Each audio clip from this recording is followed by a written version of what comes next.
Hi everybody. Yesterday we had a look at this output mixer and the aux output mixer here. So we learned how we can put together the 4 delay lines, which we had the day before.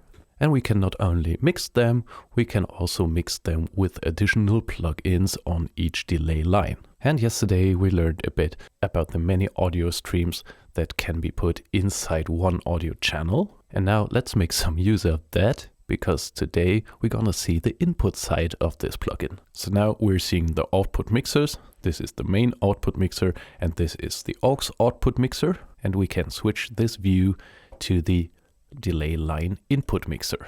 And in the first step, let's keep it simple. So we don't want to see this crossfeed field and we don't want to see this aux in field. And now what do we see here? We see the inputs for the single delay lines. This is for the first delay line. This is the input mix for the second delay line and so on. Delay line 3 and 4 are off now. When I switch them on, they're activated here as well. From your audio channel, by default, there's a stereo input. So there's a left channel and a right channel. And we're sending the left and the right channel into delay line 1. And the left and the right channel into delay line 2. Let's make an example and deactivate these and use these and put them to the same settings. So we would use the half note on the initial time gap. So now I set up the delay line 3 and 4 to do exactly the same thing. And for a true stereo echo effect, we would turn down this and turn down this. So delay line 3 gets the left input, delay line 4 gets the right input, and we would use the output mixer left, right, and of course give that some level. And now we would have a true stereo delay effect. Let's hear that.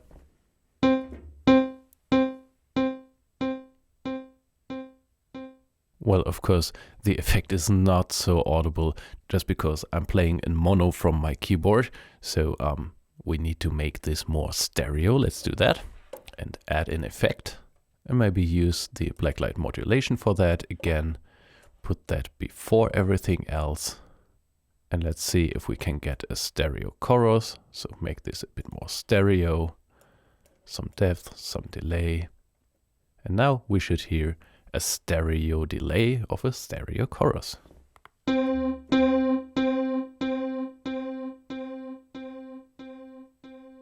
Well, that worked. Now let's get back to the delay plugin and see some more things. So we can see the crossfeed section. And crossfeed means that I can use the output of one delay line and send it to the input of another delay line. Let me give you an example. We use this delay line 2, and let's say we have no initial time gap, and delay line 2 is not fed by this stereo input. So this will not be audible because it has no input now. And don't be confused, this is the feedback control for this. So we always have the output of the first delay line, self feedback, output of delay line 3, output of delay line 4, and then the inputs from left and right from the plugin. Of course, on delay line 3, the feedback is on this because we have delay line 1 output, delay line 2 output, self feedback, and delay line 4, and so on. And now for delay line 2, let's input from the output of delay line 3. And of course, we want to hear that. Let's put that up here. And now hear what happens.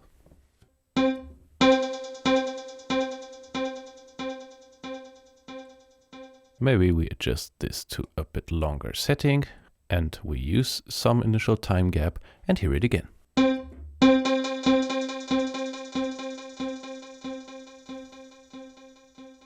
And some of you might have noticed that we can even do feedback from the delay line to another delay line, because we're feeding delay line 2 now from the output of delay line 3. And now let's give that output from delay line 2 back into delay line 3, so we have a feedback loop here.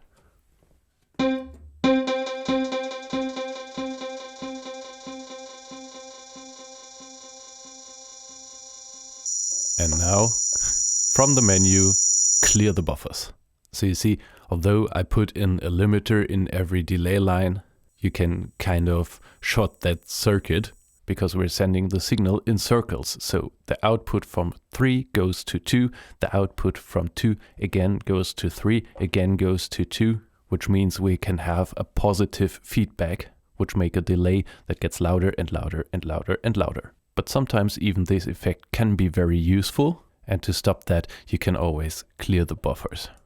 Another funny use could be that we can stack the delay lines. So for example, we're not using the audio input from the plugin for delay line 3 and 4, but we're using it for the delay line 2.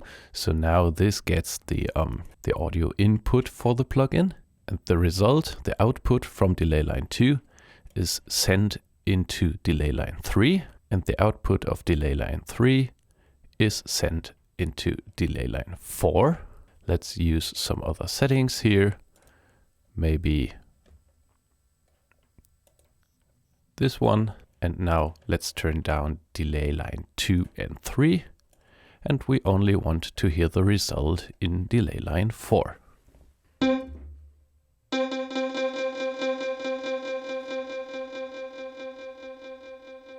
So you see, with this crossfeed section, we can do interesting sounds. Let's take a look at the aux in section.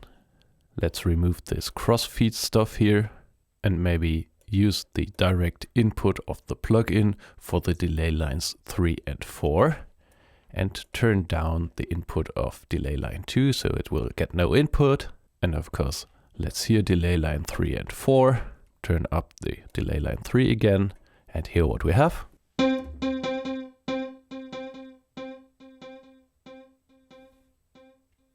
And maybe this time use some filters here and some equalizer and use some feedback setting.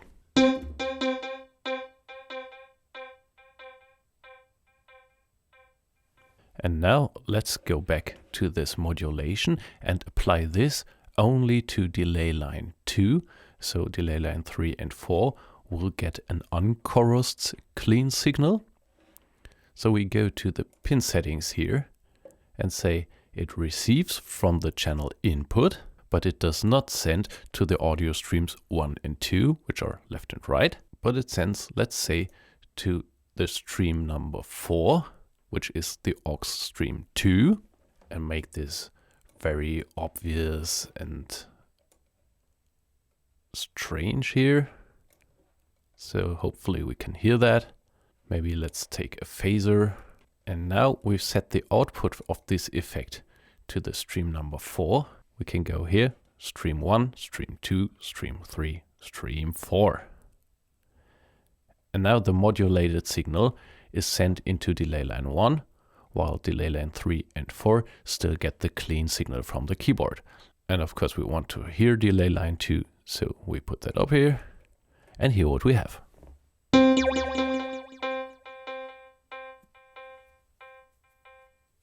Maybe that was a bit loud. Maybe we want to have some initial time gap here again and hear it again.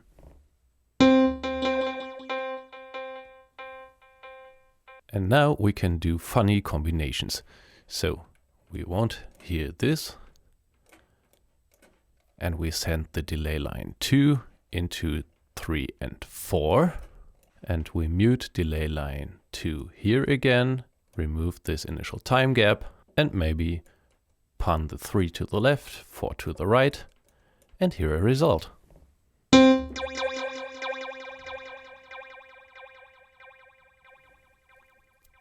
So you see, you can do a very big variety of things with this input mixer thing. You can do crossfeeds, you can do feedback loops, you can do completely individual mixes as inputs for the single delay lines. You can stack delays and all that stuff. And well, I think that's it for today. We'll continue tomorrow. And so long, have fun with the plugins and bye bye.